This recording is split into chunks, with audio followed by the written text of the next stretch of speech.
القارعة ما القارعة وما أدراك ما القارعة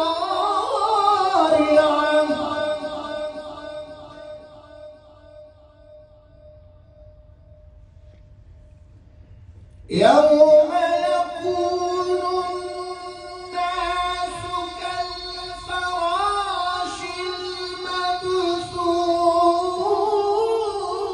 المبثوث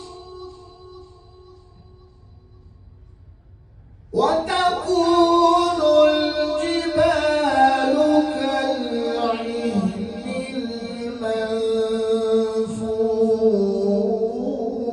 المنفوش فأما من ثقلت موازينه فهو في عيشة راضية